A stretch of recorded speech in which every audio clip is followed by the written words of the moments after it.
नमस्कार दोस्तों, कैसे हो आप सब? आशा करती हूँ आप स्वस्थ एवं खुशहाल होंगे।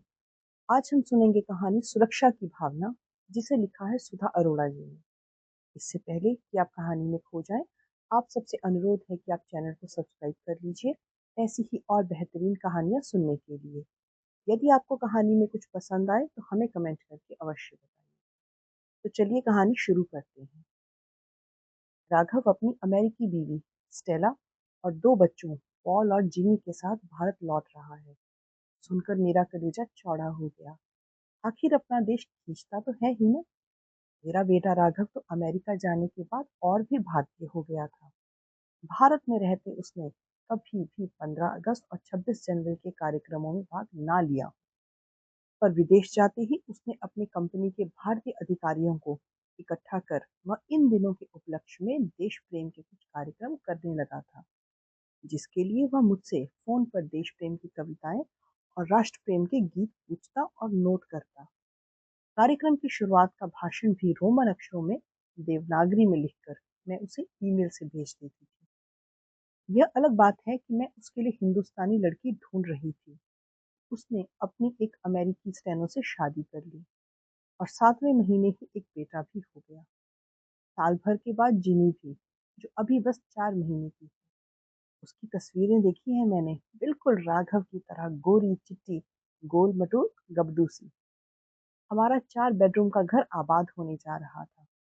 एक कमरे में हम 2 प्राणी थे और बाकी 3 कमरे रोज की साफ सफाई के बाद मुंह लटकाए पड़े रहते थे। तीनों कमरों का चेहरा धो पोंछ कर अब चमका दिया गया था। एक कमरे में राघव के आदेश पर हमने बच्चों का झूला भी डलवा दिया था। राघव का परिवार एयरपोर्ट से घर आया तो जैसे घर में दिवाली मन रही। घर को देखकर राघव के चेहरे पर भी दर्द था, जैसे स्टेला से कह रहा हो, देखा मेरा घर। स्टेला पहली बार आ रही थी। राघव से नजरें मिलते ही बोली, oh you have a palatial house. Raghav ने मुस्कुराकर उसके कंधे पर हाथ रखा और दूसरे कमरे की ओर इशारा किया, जहां हमने बच्चों के लिए दीवार पर मिकी माउस और डोनाल्ड डक के चित्र दीवारों पर लगा रखे। रात को जिमी को झूले में डाल और हमारे कमरे से लगे छोटे दीवान पर पॉल के सोने का बंदोबस्त कर वे दोनों अपने कमरे में सोने के लिए जा रहे थे। मैंने देखा तो कहा, अपने छोटे बच्चे को यहाँ अकेले, रात में इसको भूख लगेगी तो। स्टेला ने मुस्कुरा कर कहा, डोंट वरी मॉम, उसे अपने समय से फीड करा दिया है। अब सुबह से पहले उसे कुछ नहीं देना है। मैं राघव की ओर मुखातिब हुई, रात को रोई तो।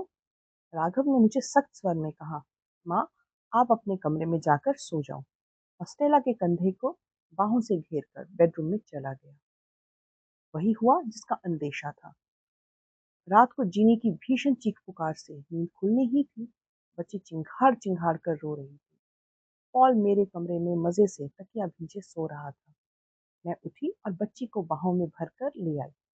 उसकी नैपी गीली थी, उसे बदला, थोड़ी देर कंधे पर लगाकर पुचकारा, मुंह में चूसनी भी डाली, पर उसका रोना जारी रहा। फिर न जाने कैसे याद आया, राघव जब बच्चा था तो अपनी छाती पर उसे उल्टा लिटा देती थी। बस वह सारी रात मेरी छाती से चिपका सोया रहता था। जिनी पर भी वही नुस्खा कारगर सिद्ध हुआ। मेरी धड़कन में उस बच्ची की धड़कनें समा गई और वह चुपचाप सो गई। थोड़ी देर बाद में जाकर उसे उसके झूले में डाल आई। 3 दिन तक लगातार यही सिलसिला चलता रहा। रात को वह सप्तम सुर में चिढ़ती, मैं उसे उठाती और कुछ देर बाद वह मेरे सीने पर उल्टे होकर सो जाती। मुझे लगता जैसे मेरा छोटा राघव लौट आया है। बीते दिनों में जीना इतना सुकून दे सकता है, मैंने सोचा न था। चौथे दिन अचानक नींद खुली तो देखा राघव और स्टेला गुड़िया सी जिमी को मेरे सीने पर से उठाकर चीख रहे। तभी तभी हम सोच रहे थे, आजकल रात को जिमी के रोने की आवाज क्यों नहीं आती है। माँ आपका जमाना गया, बच्चे को रोने देना चाहिए। रोने देने से बच्चों के फेफड़े मजबूत होते हैं। आपको नहीं मालूम क्या? डॉक्टर की सख्त हिदायत है कि वह अपने आप रोज चिल्लाकर चुप होना और सोना सीख जाएगी। आप क्यों उसकी आदतें खराब करने पर तुली हैं? मैंने उनके रूखे और ऊंचे सुर को नजरअंदाज करते हुए हंसकर कहा, आखिर तेरी ही बेटी है, तुझे भी तो ऐसे मेरे ही सीने पर उल्टे लेटकर नींद आती थी, याद नहीं है क्या? मैंने राघव को उसके 35 साल पहले के बचपन में लौटाने की एक फिजूल सी कोशिश की। No mom, please stop this nonsense. आप बच्चों को 30 साल पहले के झूले में नहीं झुला सकते। उन्हें इंडिपेंडेंट होना बचपन से ही सीखना है। आप अपने तौर तरीके और रीति रिवाज भूल जाइए। मैं चुप। मुझे याद आया जब मैं एक बार अमेरिका गई थी, तो पॉल के जन्म के बाद हम लंबी ड्राइव पर नियाग्रा फॉल्स देखने जा रहे थे। गाड़ी में पॉल को पिछली सीट पर उसकी बेबी सीट लगाकर और तमाम तरह के बेल्टों से बांध दिया गया था। रास्ते में वह दाएं बाएं बेल्ट में कसा फंसा बुक्का फाड़कर रो दिया। मैंने जैसे ही उसे उसमें से निकाल कर गोद में लेना चाहा, राघव ने कसकर डांट लगाई। मॉम, स्टॉप दिस नॉनसेंस, अभी पुलिस पकड़ कर अंदर कर देगी। चलती गाड़ी में बच्चे को गोद में उठाना मना है यहाँ पर। मैं हाथ बांधे बैठी रही। नियाग्रा फॉल्स की आंखों को बेइंतहा ठंडक पहुंचाने वाले पानी के तेज गिरने के शोर में भी मुझे पॉल के मुंह फाड़कर रोने का सुर ही सुनाई देता रहा। आज भी नियाग्रा फॉल्स की स्मृतियों में दोनों शोर मिक्स हो जाते हैं। जिन्नी अब भी रात को रोती है। सब सोए रहते हैं, पर मेरी नींद उखड़ जाती है। सोचती हूँ बस कुछ ही दिनों की बात है। राघव, स्टेला, पॉल और जिमी सब चले जाएंगे। तब तक मुझे सब्र करना है। सब्र क्या करना है, मन को बांधे रखना है। जिमी के आधी रात के रोने को अपनी धड़कनों में नहीं बांधना है। कि अभी से 4 महीने के बच्चे को अभी से आत्मनिर्भरता का पाठ पढ़ते हुए देख रही हूँ, और अंधेरे में और गहराते अंधेरे को पहचानने की कोशिश करती रहती हूँ।